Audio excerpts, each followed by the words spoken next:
அனைவருக்கும் வணக்கம். நாம் இந்த வீடியோக்குள்ளே போகிறதுக்கு முன்னாடி ஒரு காமெடி ஷோவை நம்ம பார்த்துட்டு போயிடணும். அந்த காமெடி ஷோ என்னங்கிறது நீங்கள் பார்த்தீங்கன்னா புரியும். ஆனால் வீடியோவை தொடர்ந்து முழுமையாக பாருங்கள். சில பல விஷயங்கள் காமெடியாகவே கலந்து இருக்குது. அதனால் பாருங்கள். இந்த காமெடி ஷோவையும் முதல்ல பார்த்துக்கணும்.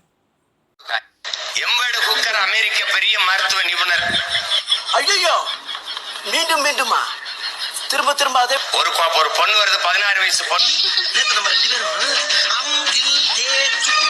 ஒரு படத்தை போடுவோம்ல, அதுல உனக்கு எது பிடிக்கும்? 16 வயசு பொண்ணு, அதுக்கு ஒவ்வாமை நோய். தண்ணி குடிச்சாலும் வாந்தி எடுத்துருது, சாப்பிட்டாலும் வாந்தி எடுத்துருது. என்ன செய்யறது தெரியல. மருத்துவம் கொடுத்து பாக்குறான், ஒன்னும் சரி வரல. வீட்டுல போய் படுக்கிறான், கனவு வருது. நோய் கனவுல வந்துருது. எனக்கும் நோயாளிக்கு இடையில நீ யாரான்னு கேக்குது அந்த நோய். அம்மா, நீ யாரு? விறுவிறுன்னு நடந்து போய் கதவை பூட்டிட்டு மருத்துவமனையில அந்த பெண் படுத்திருக்க அறையை பூட்டிட்டு வீட்டுக்கு வந்துடுறான். ஒரு 4-5 நாள் கழிச்சு திருப்பி போய் திறக்கிறான். நீங்க படுத்துற நிமிஷம் தாங்க முடியலையே. தலை வலிக்குதே. அந்த பொண்ணு மயங்கி கிடந்து கையை காட்டுறா, தண்ணி கேட்கிறா. தண்ணியை கொடுக்குறா, வாந்தி வரல. பசிக்கு ஏதோ கேட்கிறா, இட்லி ஏதோ சாப்பிட கொடுக்கா.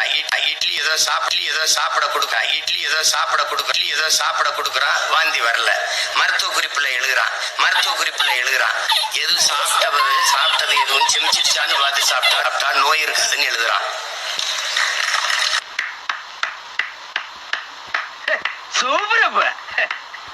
பார்த்துட்டீங்களா? நம்ம அண்ணன் சீமானை SRM குழும பல்கலை குழும விழாவில் தான் பேசுகிறாரு. கற்றவர்கள் பல 1000 பேர் கூடியிருப்பாங்க. அந்த இடத்துல தான் நம்ம அண்ணன் பேசுகிறாரு. நோயாளி கனவுல போய், அதாவது நோயே கனவுகிட்ட போயிட்டான் டாக்டர்கிட்ட. எம்ப்ராய்டு குக்கர் என்பவர் அமெரிக்காவினுடைய டாக்டர் கிடையாது. அவர் ஆராய்ச்சியாளர், அவ்வளோதான். அவர் டாக்டர் இல்லை. நம்ம அண்ணன் இப்போ ஒரு டாக்டரை சொல்லியிருக்காரு. முன்னாடி ஒரு டாக்டர் பேர் சொல்லுவார், அவர் வேற ஒரு பேரை சொல்லியிருப்பார். வேற ஒரு இதில் அப்பப்போ அவருக்கு மாறுபடும். அது மறந்து போகிறதுக்கு வாய்ப்பு இருக்குல்ல. அதனால் அவரை நம்ம குறை சொல்ல வேண்டியதில்லை. அது ஒரு கரையில் இருக்கட்டும்னு வச்சுக்கிட்டுங்களேன். நோயே கனவுல போய் என்ன சொல்லியிருக்கு, கொஞ்சம் பொறியா அப்படின்னு சொல்லியிருக்கு. ஆமாம், நீ யார் என்னன்னு விசாரித்து இவர் அதுக்கு ட்ரீட்மெண்ட்டாக நோயாளியை வச்சு பூட்டிட்டு கொஞ்ச நாள் கழித்து அமெரிக்காவில் இட்லி தோசை சட்னியெல்லாம் பரிமாறப்படும் அமெரிக்காவில். அது சர்வசாதாரணம். சீமானுக்கு எல்லாமே சர்வசாதாரணம். அமெரிக்காவில் இட்லி பரிமாறப்படும். முன்னாடி இப்போ இருக்கும் இல்லையா, முன்னாடி. ஆமாம், எங்கள் அண்ணன் சீமானுக்கு அது தெரியும்னு வச்சுக்கிட்டுங்களேன். இப்போ கற்றவர்கள் பல 1000 பேர் SRM குழும பல்கலைக்கழகத்தில் கூடியிருப்பாங்கன்னு சொல்லுவோம்ல.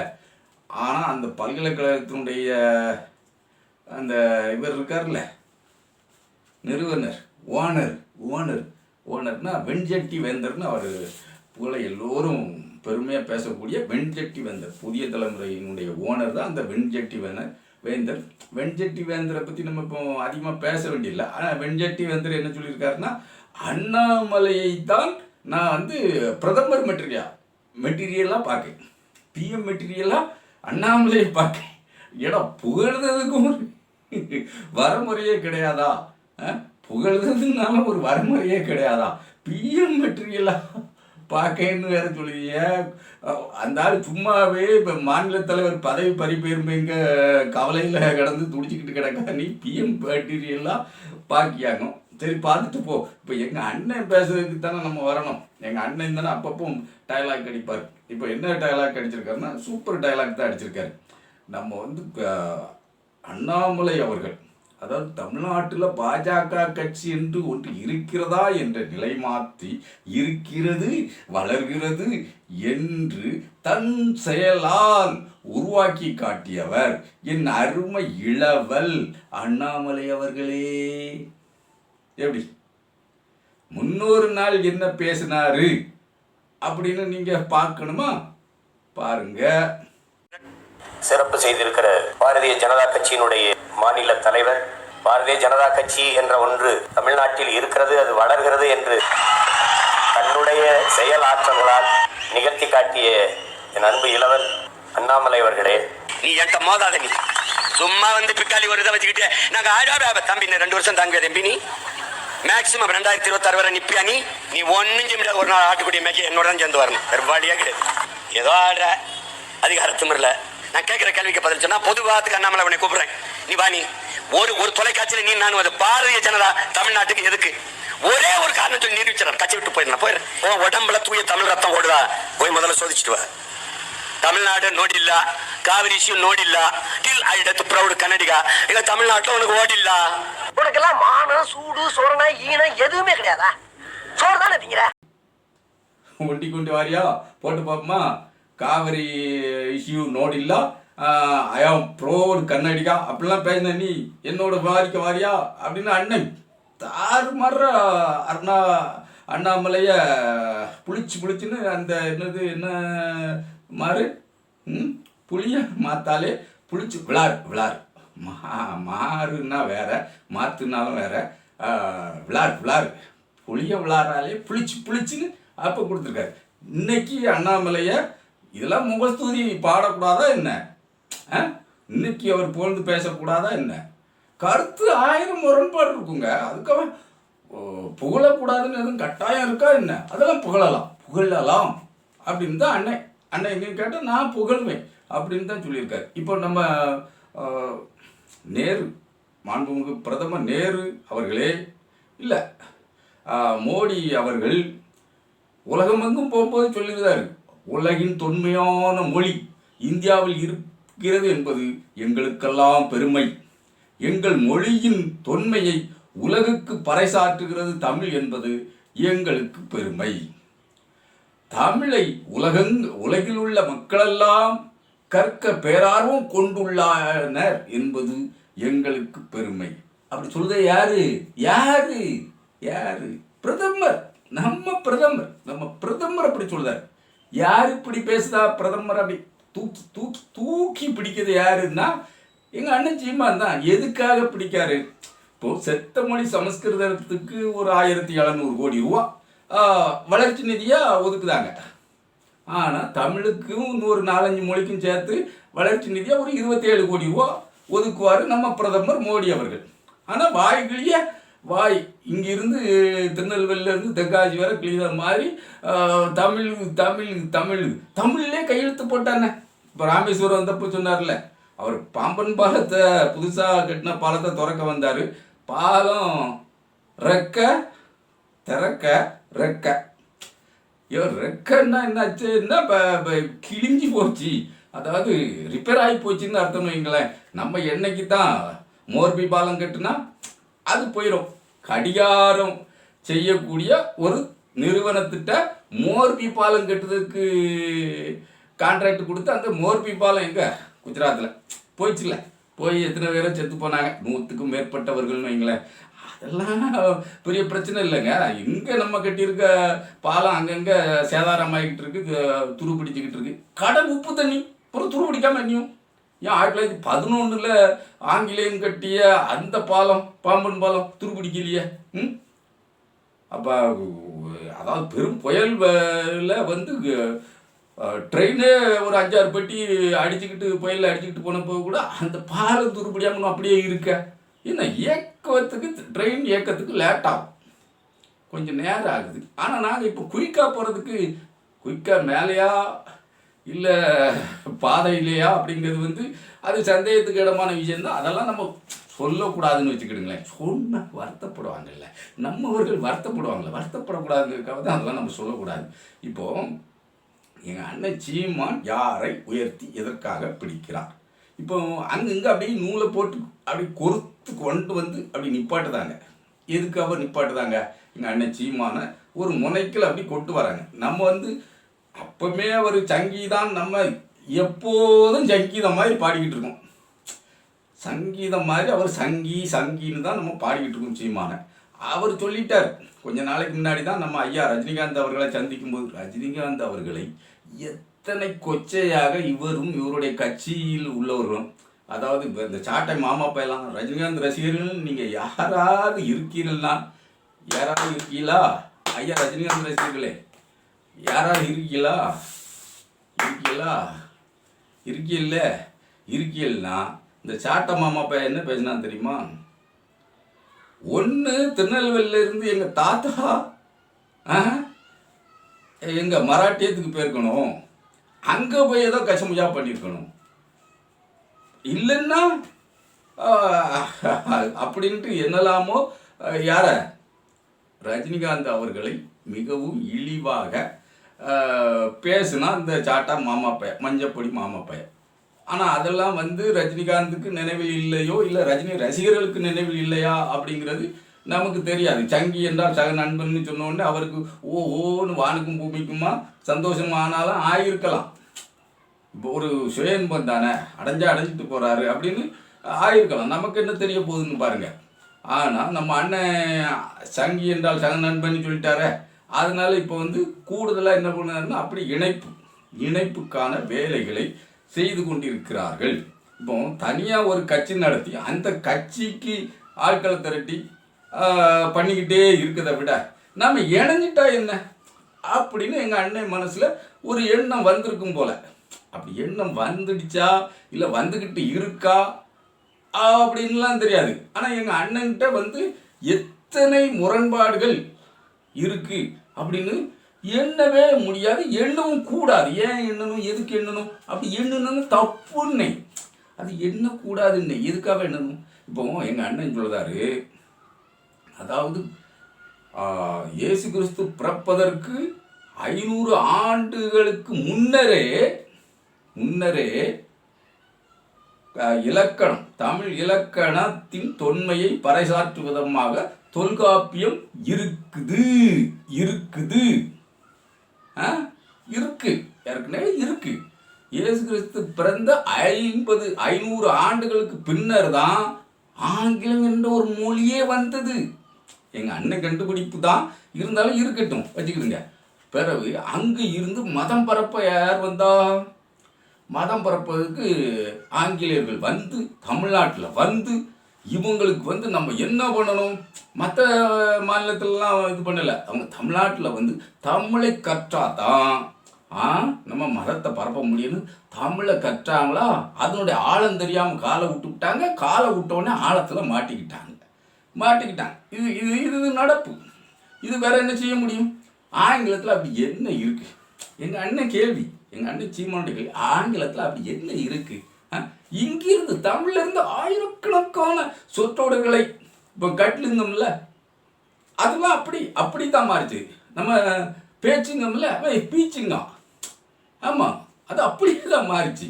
ஏன்னா அவன் ஆங்கிலேயர்கள் அப்பமெல்லாம் பேசாமல் வாயெல்லாம் பேச தெரியாது, ஊமையாக தான் இருந்தாங்க. இங்கே வந்து தமிழர்கள் பேச கற்றுக்கொண்டு தமிழர்கள் பேசுவதை பார்த்த பிறகுதான் ஆஹா இது பேச்சு ஈஸியா பீச்சு அப்படின்னு அவங்க தன்னுடைய ஆங்கில அறிவிலை தமிழை பீச்சுன்னு சேர்த்துக்கிட்டாங்க. இப்படி நிறையா கலாச்சாரம் நம்ம இது இல்லை, பண்பாடு தான் நம்ம மொழி சார்ந்த வார்த்தை. ஆனால் அதை எப்படியோ அங்கங்கே தடவை எடுத்து கல்ச்சர் அப்படின்னு அவங்க, அதுக்கு முன்னாடி அவங்கக்கிட்ட கல்ச்சரே கிடையாது, நோ கல்ச்சர்னே. ஆங்கிலேயர்களுக்கு என்ன கல்ச்சர், அவங்களுக்கு நோ கல்ச்சர். அப்படி இருக்கும்போது இங்கே வந்து பார்த்து தான் கல்ச்சருங்கிறதையே அவங்க தெரிஞ்சுக்கிட்டாங்க. அப்படி ஏகப்பட்டது நம்மகிட்ட இருந்து கடன் வாங்கிட்டு போனது தான் ஆங்கிலத்தில் இருக்குன்னா பார்த்துக்கிடுங்களேன். அதுலேயும் பாருங்கள், நிறையா 1-2 சொல்லி தான் முடியுமா. இப்போ நம்ம ஆடு இருக்குன்னு வைங்களேன், ஆடு அப்படின்னா மே மே அப்படிங்கல, அதைத்தான் அவங்க மே மே மே அப்படின்னா என்ன அர்த்தம்? மே மாதம், அதாவது ஆடு மாதம். இருக்குல்ல, மேச ராசிக்கு ஆடு வருது இல்லை, அந்த மே மாதத்தில் மேசம் வந்து நிற்கும்ல, மேசம் எல்லாம் போமா, அதுக்கு தான் மே. அதைத்தான் இவங்க நம்ம மே அப்படின்னு நம்ம ஆடு தான் மே மாதத்தை சொல்லி கொடுத்துருக்கு. ஆமாம், ஜூன் மாதத்தை எது சொல்லி கொடுத்துருக்குன்னு நம்ம இதை கேட்டுக்கிட்டு இருக்கக்கூடாது. ஆமாம், இது பாருங்களேன், இப்படி ஒரு சத்தம் வந்து அது ஜூன் ஜூன் அப்படின்னு சொல்லியிருக்கோம். ஜூலைன்னு கவலை கவலை கவலை கவலை கவலை கவலை கவலை கவலை கவலை கவலை கவலை கவலை கவலை கவலை கவலை ஜூலை ஜூலை ஆயிட்டா கவலை கவலை கவலை கவலை கவலைன்னா ஜூலை ஆயிட்டா. அப்படி தான் அவங்க கண்டுபிடிச்சதே அப்படித்தாங்க. ஆங்கிலத்தை கண்டுபிடிச்சதே கர்மம் இப்படித்தான். ஆங்கிலத்தில் என்ன மாஸ்டர் இல்லை. ஆமாம், நீ தமிழ் படிச்சேன்னா உலகிலே தாய்மொழியை கற்றவன் தான் அறிவாளி. தாய்மொழி ஒன்றே அவனுக்கு தலை சிறந்த தாய். அதை அன்றி ஹிந்தி கூட படிச்சுக்கலாம், ஹிந்தி படிச்சுக்கலாம். ஏன்னா நம்ம பிரதமரே ஹிந்தி படிக்க சொல்லுறாரு. அவரே ஹிந்தியில் தான் பேசுறாரு. அவருடைய தாய்மொழி குஜராத்தினாலும் குஜராத்தில் பேச மாட்டார். குஜராத்தி தெரியாது போங்க. ஆனால் ஹிந்தி வேணும். ஹிந்தி இந்தியா முழுக்க வேணும். எதுக்குன்னா மே ஹர ராமே அப்படின்ட்டு ஜெய் ஸ்ரீராம். ஒரு பிரதமர், இந்திய பிரதமர் ஒரு மதம் சம்பந்தமாக ஜெய் ஸ்ரீராம் என்று சொல்வது அரசியலமைப்பு சட்டத்தில் அதுக்கெல்லாம் இடம் இருக்கா? இடமே இல்லை ஐயா. செக்குலரிசம் என்ன பேசுது? இதுக்கெல்லாம் இதை உச்ச நீதிமன்றமே தானாக முன்மை வழக்கு தொடுக்கணும். ஐயோ நீலாம் ராஜினாமா பண்ணிட்டு போயா, நீ என்ன ஒரு மதத்துக்கு வர்ணம் பூசிக்கிட்டே எழுதியா அப்படின்னு கேட்கணும். அதெல்லாம் கேட்காது. இப்போ எங்கள் அண்ணன் சீமான பேச வேண்டிய இடத்துல நம்ம பிரதமரை பற்றி பேசிக்கிட்டு இருக்கோம்னா ரெண்டும் அப்படித்தான் வச்சுக்கிடுங்களேன். அப்படித்தானா? இப்படி இந்த நான் தற்கூறின்லாம் சொல்ல மாட்டேன், இந்த அரதலாம் சொல்ல மாட்டேன். அப்படிலாம் அதெல்லாம் சொல்லப்படுமா? இது வெறுந்தற்குறி அப்படின்னா அது பெருந்தற்குறி அப்படின்னு நம்ம சொல்லுவோமா? சொல்லவே கூடாது, சொல்ல மாட்டோம்.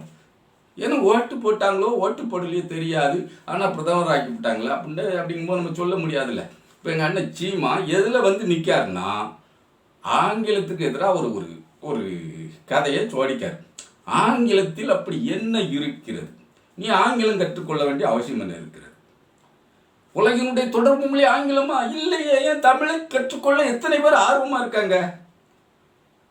நீ தமிழில் இப்போ அமித்ஷா சொல்றாரு, பிரதமர் சொல்றாரு, தமிழில் மருத்துவ கல்லூரியை மருத்துவ படிப்பை கொண்டு வாங்க, இன்ஜினியரிங் படிப்பை கொண்டு வாங்க. தமிழ்லே கொண்டு வந்துட்டீங்கன்னா நீங்கள் தமிழ்நாட்டுக்குள்ளே முடங்கிக்கிடுவிய. உங்களுடைய அந்த வேலை சக்தி, மூளை சக்தி எதுவுமே வெளிநாட்டுக்கு தேவைப்படாது. உங்கள்கிட்ட ஆங்கில அறிவு இல்லைன்னா தான் அது வெளிநாட்டில் தேவையில்லையா. மற்ற நாடுகளில் மற்ற மொழிகளும் இருக்கும், ஆங்கிலமும் கட்டாயமாக இருக்கும். அப்போ தொடர்பு மொழிக்கு நமக்கு ஆங்கிலம், அந்த ஆங்கில அறிவு இருக்கு தேவைப்படுது. ஆனால் அது இருந்ததுன்னா ஆடு மாடு தவிர எல்லா வேலைக்கும் போயிடலாம். ஆடு மாடு மேய்க்கிறது தவிர மற்ற வேலைகளுக்கெல்லாம் வெளிநாடுகளுக்கு போயிடலாம். ஆனால் ஒட்டகம் மேய்க்க போகணுன்னாலும் ஆங்கிலம் தெரிஞ்சாகணுமே. ஆடு மாடு மேய்க்கதா இருந்தால் இங்கேயே மேய்ச்சிட்டு போயிடலாமே. அப்போ தமிழ் மட்டும்தான் நம்ம அடிப்படையாக தமிழ் தான் தெரியணும், ஆங்கிலம் கூடாது அப்படின்னு எங்கள் அண்ணன் சீமா அடித்து பேசுறது எங்கே வரன்றதா? சங்கி சகதோழன் நாம் படிக்கக்கூடாது. குலக்கல்வியை ராஜாஜி கொண்டு வந்தார், திண்ணைக்கல்வியை ராஜாஜி கொண்டு வந்தார். அதே மாதிரி புதிய கல்விக் கொள்கைன்ட்டு எங்கள் மோடிஜி கொண்டு வர்றாரு. அதே படிக்கக்கூடாது. இன்னொரு தடவை சொல்லுவார் அண்ணன், நம்ம அண்ணன் சீமான் தான், யோ என்னையா ஆளுநர், இது ஒரு வாட்டுக்கு தாடிங்கிற மாதிரி தான், வேஸ்ட்டு பீஸு. அப்போ நம்ம எழுதி கொடுத்ததை வாசிக்கிறது தானே அவர் பொறுப்பு. அதை வாசிக்காமல் சட்டமன்றத்தில் உரை நிகழ்த்தாமல் பிரேரணத்துக்கு அவர் எதுக்குன்னே, அது தப்புன்னே, அது தவறுன்னே அப்படிம்பாரு. ஆனால் அதே அண்ணன் இப்போ என்ன சொல்லுவாருன்னா, அப்பா நான் பேச வேண்டியது என் மனசில் தோண வேண்டியதை பேசாமல் நீங்கள் எழுதி கொடுக்கறது பேசுறதுக்கு நான் ஏன் பேசணுங்க அப்படின்ட்டு அவர் வாக் அவுட் பண்ணிட்டாரு. எப்படி நம்ம அண்ணன் போக்கு எப்படி இருக்கு? அந்த மரபு கிரபு எல்லாம் மாறி போயிடும். எங்கள் அண்ணனுக்கு மூளை அப்படியே ஆலாதியாக வேலை செய்யும். சரி போட்டு விடுங்க, எங்கள் அண்ணன் அப்படித்தான்னு வச்சுக்கிடுவோமே. எங்கள் அண்ணன் இப்போ இந்த திருச்சி இந்த வருண்குமார் ஐபிஎஸ் அவர்கள் ஏதோ ஒரு வழக்கு போட்டாராம்ல, அவதூறு வழக்கு. அந்த வழக்குக்கு போய் ஆஜராகிட்டு முந்தின நாளே ஆஜராகணும், ஆஜராகலை. பிறகு கொஞ்சம் நிர்மலா சீதாராமன் அம்மாவை சந்தித்து பேசினதெல்லாம் நம்ம பேச வேண்டியதில்லைங்க. இந்த சந்திப்புலாம் யதார்த்தமானது. இதற்கு முன்னாடியே சந்திச்சுட்டாங்க, பேசிட்டாங்க. இதெல்லாம் இப்போ பெருசாக அதுக்கு ஆதாரம் கேட்பாங்க தம்பிகள். கேட்டீங்களா? இல்லாத ஆதாரத்தெல்லாம் கேட்பாங்க. ஏன்னா ஆதாரம் ஃபோட்டோ எடுத்தால் தானே ஃபோட்டோ இருக்கும். அவங்க ரகசியமாக சந்திக்கிற விடயங்கள்லாம் ஆதாரம் கேட்பாங்க. இது நம்ம கொடுக்க முடியாது. அதனால் இந்த சந்திப்பை பற்றிலாம் நம்ம பேச வேண்டியது இல்லை. ஏற்கனவே பல முறை சந்திச்சாச்சு. அண்ணாமலையும் சீமானும் பலமுறை சந்திச்சாச்சு, நிர்மலா சீதாராமன் அவர்களும் சீமான் பலமுறை சந்திச்சாச்சு, அமித்ஷாவோடு சீமான் சந்திப்பு நடந்து விட்டது. இதெல்லாம் வந்து ஆதாரத்தை நம்ம நீட்டிக்கிட்டு அலைய முடியாது. அதனால அது தேவையும் இல்லை, அதை பற்றி நம்ம பேச வேண்டிய தேவையும் இல்லை. ஏன்னா சங்கின்னு அவர் மாறி ரொம்ப நாள் ஆகி போச்சு. அது சங்கின்னு மாறி இல்லை, சங்கியாகத்தான் பட்டை தீட்டப்பட்டு அனுப்பப்பட்டவருங்கிறது எல்லாருக்கும் தெரியும். ஏன்னா நாம் தமிழர் கட்சியை குருமூர்த்தி வாங்கி கொடுத்தாலே, குருமூர்த்தி என்பவர் யார்? சங்கிகளின் குரு. அவர் பிறகு இவர் சங்கியாத்தனம் இருக்க முடியும். அதனால ஒன்றும் பிரச்சனை இல்லை. இப்போ நமக்கு என்ன பிரச்சனைனா, நீ தான் கோர்ட்டுக்கு போயிருக்கல, கோர்ட்டுக்கு போனேன்னா அங்கே போய் பவ்யமாக பேட்டு உள்ள அவங்க கூப்பிடுவாங்க, கோர்ட்டு பியூன்னு கூப்பிடுவார், சிமான் சிமான் சிமான் அப்படிம்பாரு.